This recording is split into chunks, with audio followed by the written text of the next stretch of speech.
destiny. I have waited patiently. I have vision, though I believe. I know I can count on me. So stand up for the champions, for the champions. Stand up, stand. This year is going to be an awesome one. Amen. What do they call it? Recession or no recession? You know, I believe that Nigerians don't really need government. Rather, government gets in the way of progress. So, if people are determined, they will succeed, government or no government. And somehow the Nigerian spirit is so powerful that people just create an industry with not one single government support. The industry then becomes more powerful and starts making as much money as oil that all of them are stealing money from. I don't know if you understand. Yes. Then they will now turn and start looking and say, these people, have they paid their tax? I don't know if you understand. Yes. And then you see tax people coming to your place and say, okay, I will pay your tax. I will give you water. They didn't fix your road. They did not bring electricity. You bought generator. You did borehole. And these days, you can ask my friend Moody. He built that road in front of his place. You know, I just got lucky after spending maybe almost 15 years here. They are not tarring the road in front of my studio. You guys are holding cameras. What you're holding is a passport to your liberation. What you're holding is a powerful instrument.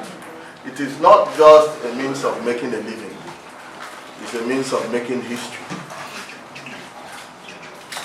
If somebody is not in front of your camera, then they don't exist. There are so many people that have lived and died. But when archaeologists excavate maybe the tomb in Egypt, they'll see that somebody has meticulously written about one particular pharaoh.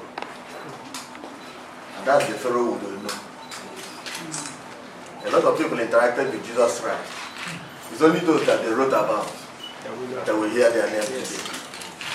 So shall it be with those who they look at through your camera in the future. So when people treat you with disrespect, just look at them and smile in pity. What I always like to do is to imagine those who rejected Michael Jackson, the Jackson 5 family, when they were nothing. When they were going from record label to record label. And people are saying, oh man, you know, a bunch of black kids, I don't think it's going to sell. You understand? Yeah. So imagine what the great-grandchildren of those people who rejected Michael Jackson were thinking about their parents.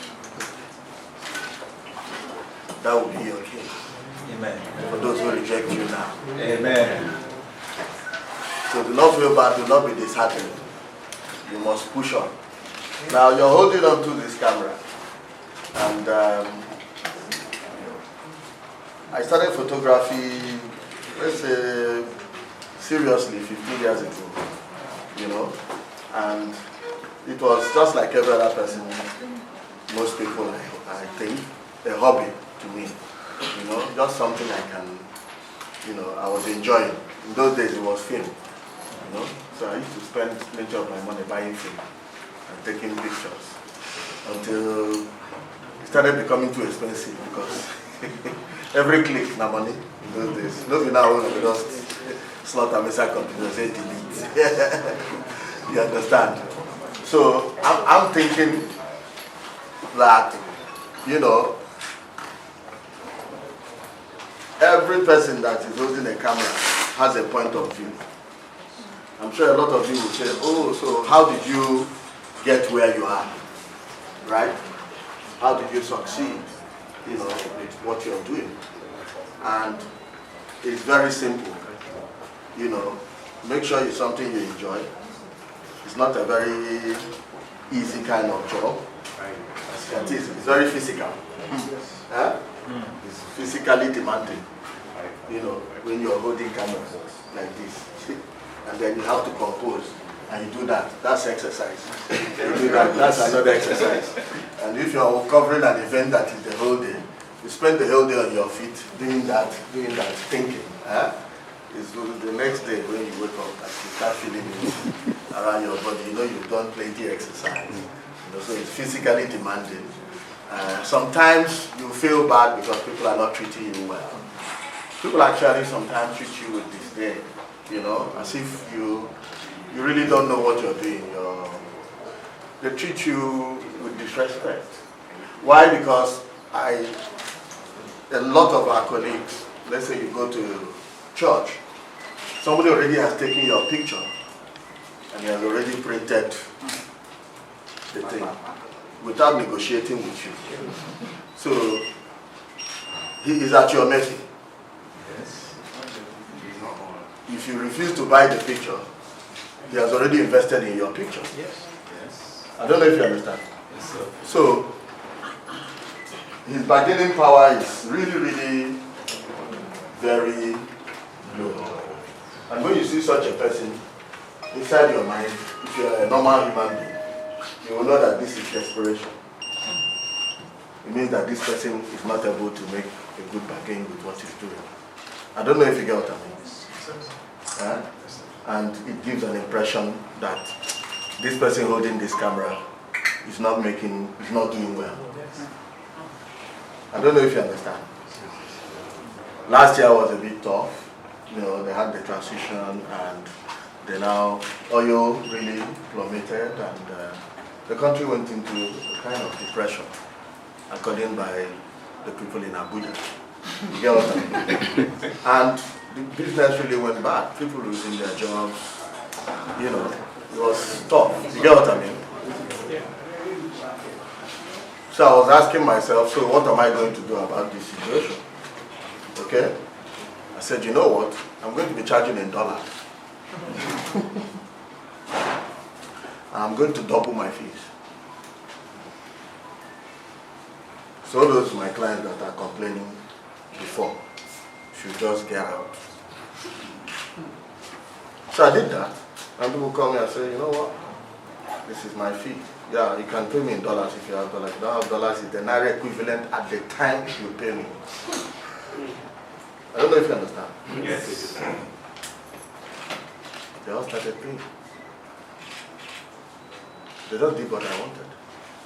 I don't know if you understand. Yes. Well, to my own surprise, actually. Because I was angry. Then I did it. You understand? It also made me realize that, you know, if you do not ask people for what you're worth, they will pay you what they think you're worth or how they perceive you. Sir, please repeat again. I love that word. Yeah. No, if you don't ask what you're worth, people will pay you what they think you're worth. And a lot of times, what they think you're worth is a function of how you appear to them. I don't know if you understand. Now, when a client says, oh, no, we want to do a shoot, like yesterday, in the morning I did a shoot. It was a charity shoot, you know. It was scheduled, you know, for that. So it's something that, you know, wanting to help all people. You get what I mean? Yeah. So when the people called me, I said, no. They were asking me how much. I said, you can't be asking me for money. It's a charity project. You understand? And with charity projects, you know, how to give back to society. So I thank God I'm relevant enough to help society, yeah? But the day before yesterday, I got a call at night from one of my clients. They said, oh, we're doing a TVC. Please, we'd like you to help us shoot, you know, the stills version of it, you know. And when they say they're doing a television production, it means that they can't even move it because there's multiple, you know, people involved and all that. And when they say they want you to shoot a still alongside the TVC, it means also they have a tight budget. Otherwise, they should have. And if they're calling you just a day before the shoot, it means it's an afterthought. I don't know if you understand. But when they called me, they were like, please, we're sorry, we're calling you at such a short notice. If you're not going to be available, can you send us one of your boys, to come and do it? So I said, send me a brief, send me a brief. I looked at everything, it's complicated, It's not as simple as that, So I called him and said, I mean, do you prefer for me to send somebody? They said, no. You just, we're calling you at a short notice. So, you might be busy, I said, yes, I'm busy. I'm doing a shoot this morning, but you guys probably have to wait for me to finish my shoot, and then maybe I'll come over there. And so what is what are you going to bill us, I said, look, I'm not going to hold you to ransom, but you're supposed to pay me $3,000, and it wasn't really specific what we were going to do. So the guy called back and said, please, can we pay $2,000? I said, it's all right. They're my old clients. So I get there, and ended up spending 1 hour to do that shoot. I don't know if you understand. And we left. So approximately, I made $2,000 in 1 hour. I don't know if you get what I mean. So what I'm trying to say is that, well, if you prove your work, people will pay you whatever you ask. I don't know if you get what I mean. $2,000 may seem something, but it is not. It's quite very small. The basic day rate of an averagely well done photographer in Europe is in the neighborhood of $10,000 for the day. I don't know if you get what I mean. So those who are really, really up there, $50,000, $60,000, $70,000 for the day. I just need us to understand what it is. What we do is what. Sometimes, you get? So, what I want to say is start this year by taking your craft very seriously. What I do every year is I evaluate my portfolio. But the portfolio basically is to look at your best work, look at it and evaluate it, what you consider your best work.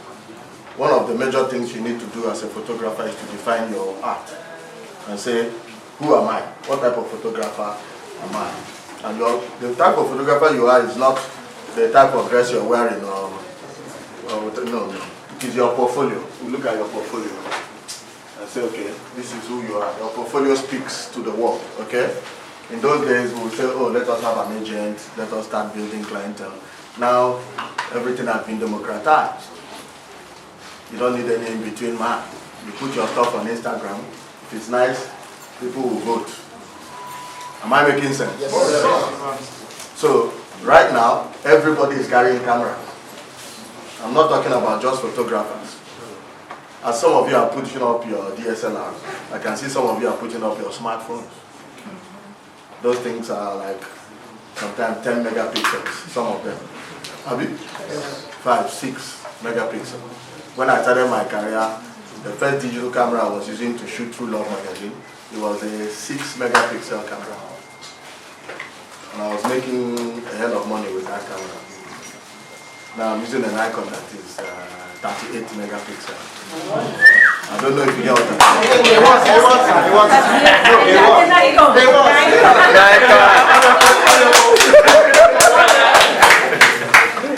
But it's okay. Don't get carried away with it. I don't know if you get what I mean. Yes. Don't get carried away with equipment. It's a mistake people make. I mean, for years I was contemplating whether I should buy a Hasselblad. You understand? I have one here, but I wanted to buy a digital bag, which is from when they came out, everybody was shouting 22 megapixel camera. I will commit suicide. I have 22 megapixel.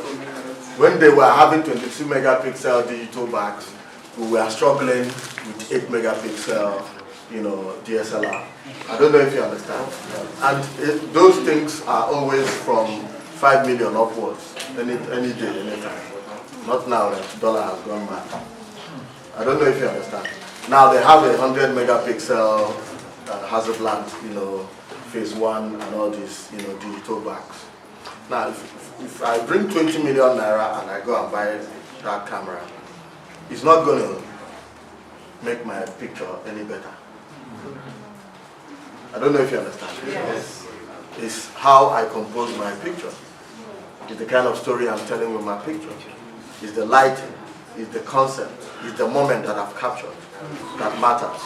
I don't know if you understand. Yes. Yeah. You may, if you're shooting landscapes and things like that, you may need, later I want to blow it up as big as this whole wall. Then that will make sense. I don't know if you understand. Yes. So find equipment that will serve your purpose where you are. Do not run after equipment. Do you understand? And read extensively about that piece of equipment. Go on the net now, on YouTube. Please do not spend your money, chasing women or or doing your hair for women. Spend it on knowledge. Don't tell me you don't have data. Spend your last couple on data and get wisdom. You're holding an oracle in your hand. Google. You understand? So nobody can complain now that they don't have knowledge. It's ridiculous. The time I started, I used to go sit down in the library to do my research. And then I'll be buying Tokumbo magazines at CMS. For years, that's how I was looking for knowledge. Then it wasn't free like it is now. I had to trek, I had to physically go to the library, borrow books, read them, research, do the assignments by myself. I never did apprentice under anybody. You understand? So, but you guys, you live in an age right now where knowledge is an overload of knowledge. You don't know how lucky you are. You don't know how lucky you are. Like, right now, I'm picking and choosing. I'm a cinematographer now. I'm a DJ. I do editing, I do lighting, I do production. I'm an entrepreneur. I teach myself anything I want. YouTube will teach you. Don't spend your time looking at Instagram, consuming content. Content is king. You are the creators of the content. Do not spend your time, looking at the gladiators. You are the gladiators that people watch. I hope I'm making sense. Yes. Because people spend so much time in their life looking at their phone. When you're looking at your phone, what are you looking at? Are you getting education? Are you looking at senseless comedy? All those things you want to share with your friends. Those guys are getting their followership. They're getting paid. They're getting endorsement. They're making money. Oprah Winfrey has no time to watch TV. She has other people she pays to watch TV and tell her what's happening. Because she's too busy creating the content. Am I making sense? Yes. Now people say, look, this person is a genius, this one is lucky, that one is that, is a joke. I've met all these guys, Dangote, Costaris, Elulu. They are my clients. They are human beings like me and you. They just choose what they want to do with their time. And also decide whether they are big people or they are small people. They decide whether they can do it or they can't. I don't know if you got that. Sure. So the power is in your hand. And you know the funny thing? We all have the same result. Equally distributed. 24 hours. It's equally distributed for us. There is no excuse. Don't say there is no time. That's a lie. Question is it part of your priority? You get what I mean? Yes. First thing you people have done is that you woke up this morning, got dressed, assembled somewhere, and decided to come to my studio. And that's powerful. That's holding that camera, right? Yes. So that's what you're going to pay. What you're paying is for that signature to be on your shop.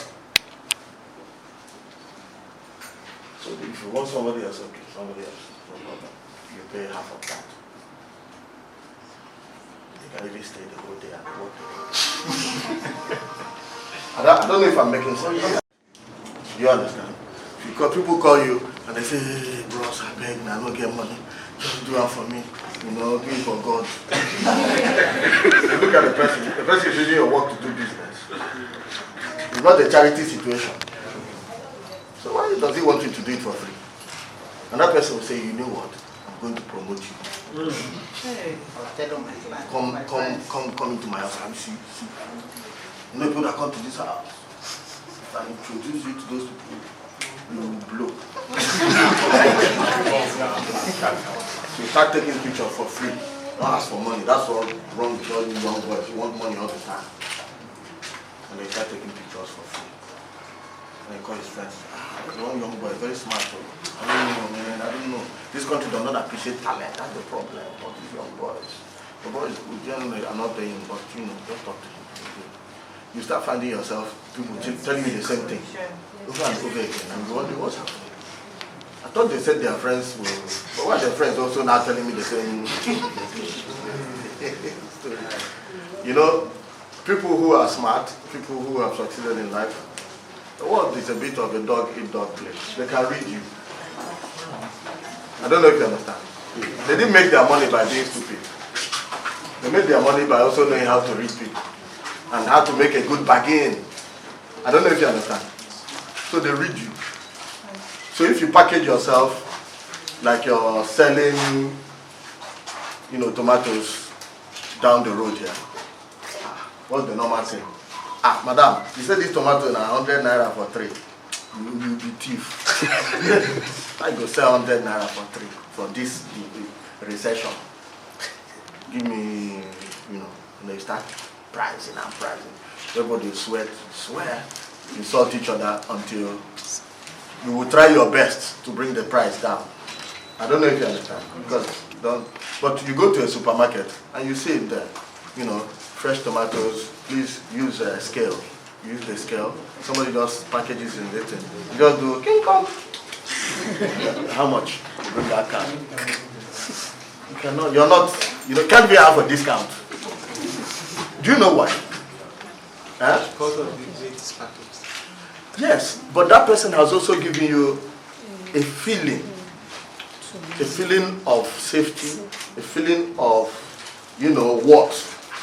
Because AC, they blow you for the place. I don't know if you understand. Security, even the girl that is doing the thing is well dressed, even has a uniform. The place has a parking lot. There was a welcomer at the door that welcomed you into the place. It's an experience. Are you getting me? But apart from that experience, what if the place actually has a brand name? And they will not give you a bulletin bag that has their brand name.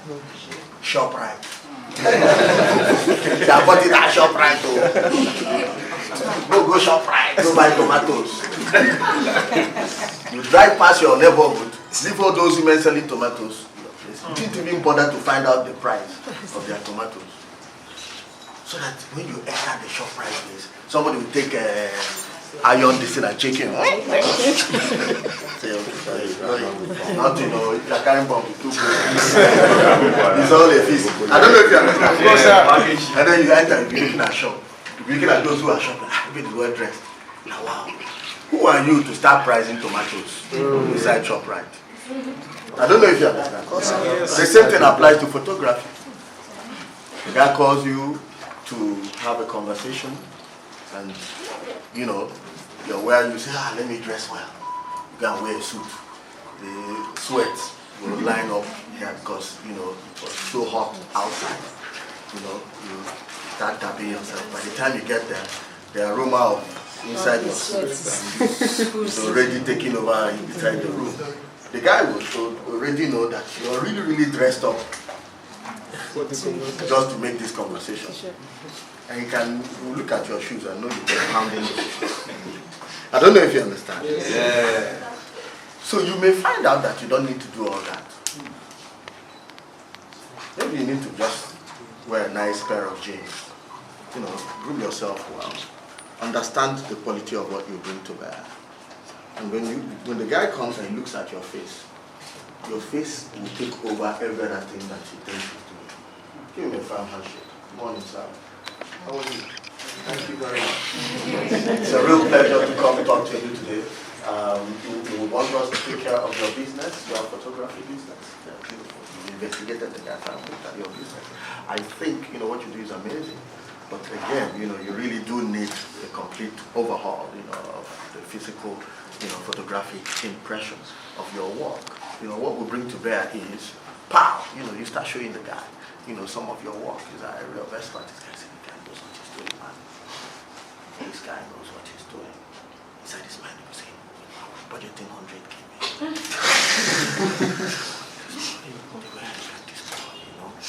We charge 500K.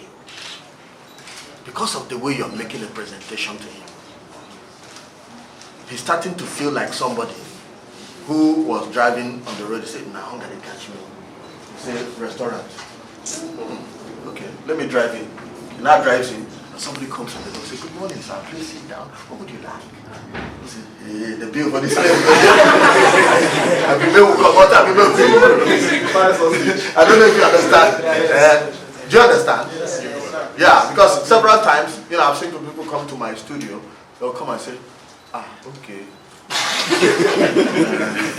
Sorry, bro. Be like, I know say I'm photographer, but now passport what I want about. Sorry, they're apologizing for leaving your environment because the environment is speaking to the person. And you know that, this is the kind of place you need to get an appointment, and all that. I don't know if you get what I mean. Yes. So it's your body language, okay? For about 5 years, I was shooting my sitting room. My sitting room down in the swampy environment. All the houses are like this. And somebody came and turned it into an estate now. Beautiful. But I remember I wanted to do a shoot for Orange Drugs. Orange Drugs then was like awesome. I didn't get all the billboards for town to those yellow girls. Somebody told him that, man, this guy can get some nice photos. So I had a meeting with him, sat down, we discussed, spoke to him straight, gave him my bill, everything. The man hadn't paid that much for photography before. He wasn't happy. Tried his best, and I was ready to walk away and say, this is not serious. So he decided to pay. So the day of the shoot was a campaign. This guy came to my studio. He was driving a Bentley. Wow. You understand? So he came with his Bentley and that road wasn't nice. He came to my studio, just my sitting room. It's those photographers. You're talking to me. Talking to me. Yeah. The guy's like, wow, this is that. Okay, you understand? Yeah. So it's that feeling. So it depends on you. Okay? It depends on you and how you want to play your game. Yeah? So let me not talk too much. I know I'm quite flattered, that you guys want to come, to me to start your year. I hope that you start your year with hitting the ground